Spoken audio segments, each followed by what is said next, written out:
Now, what I'm talking about here, guys, is this organisation, Just Stop Oil.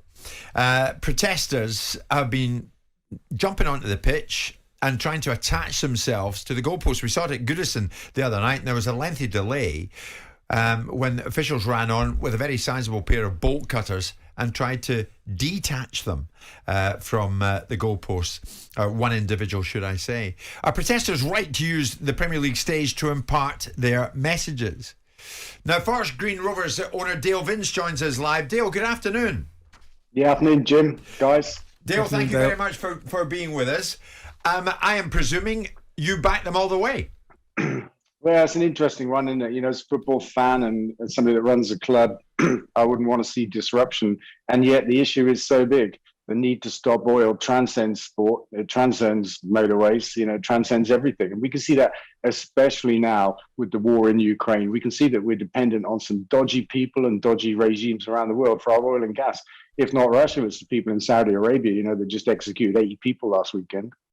So they describe themselves as a coalition of groups working together to demand the government to stop the exploration, development, production of fossil fuels like oil, gas, coal in the UK. But is a Premier League pitch the right stage on which to do this protest, Dale?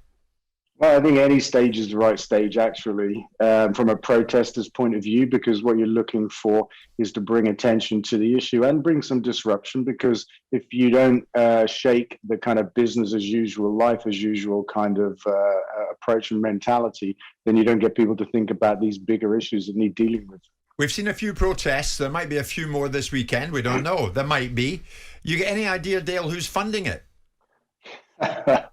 I get the sense that you have an idea when you ask that question, Jim, but you might not. I'm curious. I'm curious. Well, it's me, actually. And, you know, I had a chat a few weeks ago with the people that founded this. They live in Stroud, and people that I know, and they reached out and said, look, we want to start a new campaign. Will you help us with a bit of cash? And I did. What they didn't say to me was that they were planning to disrupt football matches, which I find amusing. And I only bumped into this story in the last couple of days anyway, you know, the fact that the disruption had taken place, because as Simon knows, I'm more interested in League Two. You know, so I think it's amusing to me that I actually seem to have my fingerprints on this accidentally. Hang on a second, Dale. We're talking about the protests. We're talking about Just Stop Oil. We're talking about disruption of matches. And you're confirming to us this lunchtime that you're funding it. That's right. I'm accidentally funding the disruption of Premier League games. Accidentally funding it or willingly funding it? Well, I'm willingly funding the organisation. What I'm telling you, Jim, is that when I spoke to them, they didn't say to me, this is what we plan to do. I mean, they didn't need to. You know, I don't try to control what people do when I help them with their campaigns. But it kind of amused me to discover that this group that I helped get going has been doing this in the world of football. So you're going to continue funding it, or you're going to pull the funding? Well, I haven't asked for any more money. I think it was like £10,000 to get them going or something like that. You know, and I don't know if they need a lot of money. But you know, look, I support their aims, and I don't really have a problem with what they're doing as long as it's non-violent protest. Disruption is part and parcel of protest. It's how you get attention and draw attention to really big issues. Actually, that, as I say, transcend football, transcend most aspects of life. Dale, what are they using your 10 grand for? I don't know. You know, maybe it's cable ties, super glue. You know, but I'm just kidding. I don't know. But you know, to organise themselves, I imagine, to travel, to have meetings, plan stuff. You know, I don't actually know what they're using it for. Well, Dale, you're nothing if not honest. Simon, what's your take on what Dale's just revealed to us live in TalkSport? That the Just Stop Oil protests that are disrupting matches are being funded by Dale Vince. Well, that's up to Dale, isn't it? Dale can fund whatever he wants. And Dale, if these people are going to break the law and the law of the land, as they have done with the Insulate Britain guys, then maybe Dale can find himself in a situation, given the fact that he's funded these people and enabled them to do it. Look, I'm not going to debate with Dale Vince about the dynamics of the green policy. This is his area of expertise. This is his forte. He runs a business specifically in this industry. But I'm also going to look at the reality of people's awareness of it and people's reaction to it. People aren't aware and aren't not aware. I mean, they're seeing it in their utility bills by the very nature of green taxes being put onto people's bills. So people are aware of it. The reality of how people respond to it, I'm not sure it does this particular organisation. A great deal of credit. I've seen that loon Roger Hallam pop up on TV doing the organisation no credit whatsoever, and I've also seen the reaction from the people that you're trying to convert. Is loon not a bit strong? Listen to him. Have a listen to him. See, work it out for yourself. But if you look at the protests, everybody has a right to protest. We can't live in a country where you don't have a right to protest. And with protest goes an element of disruption. Otherwise, it wouldn't be a protest. I think it's been stretched a little bit further than it needs to go to, and it's affecting people in ways that are beyond a pale and not justifiable, specifically with the Insulate Britain guys that are gluing themselves to roads. Yeah, but what, are you having football matches disrupted? No, I'm not. And I'd be interested to see how humorous Dale thinks it is if it's a very important match for Forest Green Rovers that gets abandoned as a result of it. I mean, Dale, Simon's hit the nail on the head there. You own a football club. These people are disrupting football matches. You're financing the process. I mean, Dale, you've got a few things to address here, have you not? No, this is why I think it's amusing. This is why I was telling you that it's amusing that I discovered that I'd funded these people that are disrupting football matches. But I still support the disruption of pretty much anything in order to get across this message. Right now, our government are planning further exploration in the North Sea. There's a big push from some elements of the Conservative Party to bring back fracking. Both of these things will be disastrous. The state of our energy bills has got nothing to do with green levies or green taxes. It's all about fossil fuels. This winter coming, energy bills across the nation will be twice what they were last year, possibly more. It's going to be unaffordable for tens of millions of pounds. And to double down and spend more billions of pounds exploring the North Sea just makes no sense at all. We've got to move to green energy. And, the other essential factor, of course, is the climate crisis. We have to get to net zero to avoid something far worse than high energy bills, far worse. And nothing's being done by this government. In fact, all the wrong things are being done. So we have to protest. Dale, how would you feel if a Forest Green Rovers match is disrupted? And in fact, would you be behind the organisation of it? Maybe I'd be gluing myself to the goalpost. I don't know. Are you going to? That is a serious question. Are you going to protest yourself? Well, I don't think I'd protest at my own football match because look what Forest Green stands for. Look what we do.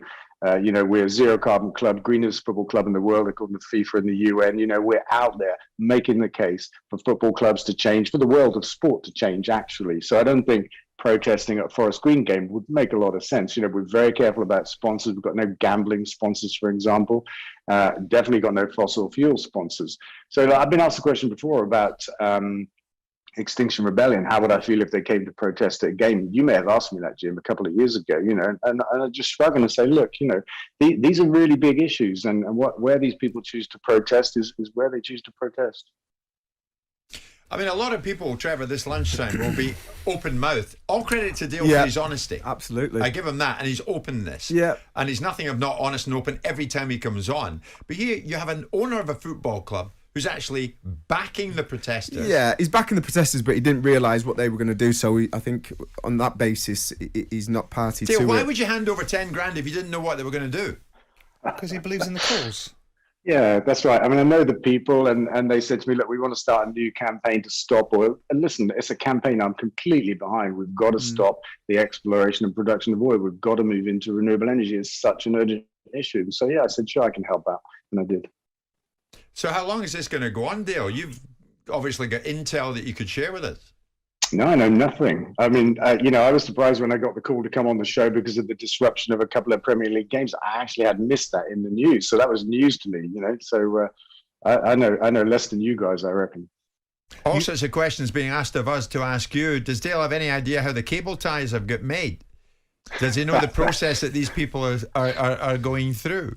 But the irony of Dale's position, and I think it's okay being a bit smug, Dale, but you are inside an industry. You are being a bit smug. You are being a bit smug, right? And I know you like to be clever about your own subject matter, but we can all go into subject matters where we're expertise in and have a bit of cleverness about it.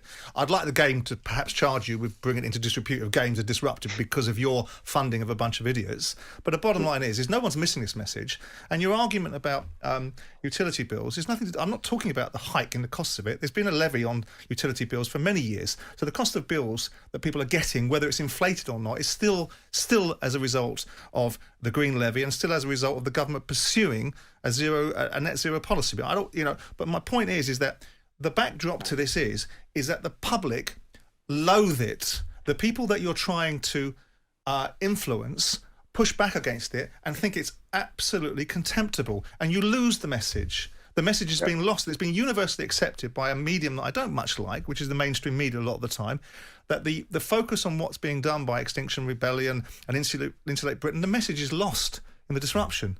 So it defeats the object. And now we're going to do it on football pitches. Okay, cool. Let me start at the beginning. Let me start at the beginning. There's an awful lot in there. Well, there's not that much, actually. Look, you're mistaking a relaxed attitude for smugness, right? I just bumped into this fact and I'm relaxed about it. You can call it smug, but I'm not being smug, Simon. Yeah, I know a lot about green energy and stuff. And what you said about bills is wrong, okay? Annual energy bills this winter will be £3,000 a year typically. The cost of green levies and social levies and VAT combined, because they're not all green levies, is 10% of that, 300 quid a year. But it's still a levy, right? The big rise in bills, which has caused them to double, is about fossil fuels. We're talking 1,500 quid versus 300 quid. Well, you denied it. No, I didn't. So, you know I didn't. No, you didn't listen. Well, I didn't deny that at all. We all know that the price of fuel is going up for a variety of reasons. I talked to you about green levies specifically. Yeah, okay. Yeah. I think you called that levies as being the cause. Okay, no, I didn't. I said it was a contributing factor. I say it was the cause. Yeah, whatever. That's fine. Attention to detail. Say again. Attention to detail. Brilliant, love it. So we could debate green energy all day, but there's not a lot of point. We could debate the merits of protest and communication as well, and I'm happy to do that, Simon. So was the message of Insulate Britain lost in the media scrum that followed their activity? I think to a degree, actually, but also to a degree it was not. It was surfaced. You know, a lot of people became aware of the fact that Britain has the worst insulated housing stock in Europe, and that we have to do something about that. And it's one of the reasons we use as much gas as we do to keep our homes warm, and why our bills are so high, and why so many people live in fuel poverty. That's crying out to be sorted out. What are you going to do about that when nothing's being done? Get out and protest. And if you upset some people, you upset some people, but you inform some people at the same time. I'm looking at some of the messages, Dale. It's a mixed bag. There's Ryan. Dale sounds like the most chilled guy on the planet. He's got a fan in me, the way he's going about it. The fact of the matter is, Dale, these protests, if they continue, Just Stop Oil, and you've admitted that you're funding them, do you accept you stand to be charged with bringing the game into disrepute by the FA? I'd be surprised, actually, if that was a thing. I know Simon just mentioned it, but I doubt it's rooted in much reality, quite frankly, and not wishing to be insulting.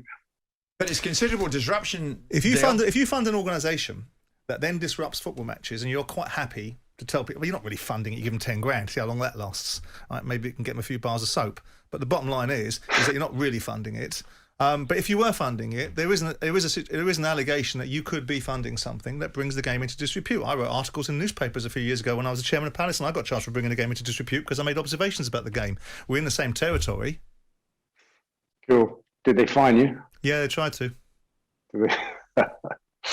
Listen, it is what it is, right? If you don't stand up for what you believe in and do the things you believe in, then what's the point of living? I think that's right too, but I do think that a lot of the message is lost. What we take away from me, having watched Insulate Rebellion, were the imbeciles that went on television that were hypocrites. And I think most people in the country watch some of those guys that were representatives of this organisation. I think the message needs to be imparted. And if you believe in something, I think you're right to do it. I think the method of delivery is key, and I think this is the wrong method of delivery. Yeah, look, there's an argument to be had that those people weren't good spokespeople for the cause, actually. They didn't have media experience, for one thing, and they didn't get the message across very well. I heard of those interviews, I haven't seen them. But here we are on TalkSport in front of, I don't know how many people, talking about the problem with further exploration for oil and gas and fracking in answer to the energy bill crisis. Here we are. Okay, Dale Vince, as always, thank you so much for joining us. The owner of Forest Green Rovers, Dale Vince, on the Just Stop Oil protests, which Dale Vince himself is funding. Jim White and Simon Jordan. Monday to Friday mornings from 10 on AM, on DAB, via the TalkSport app and on your smart speaker. TalkSport.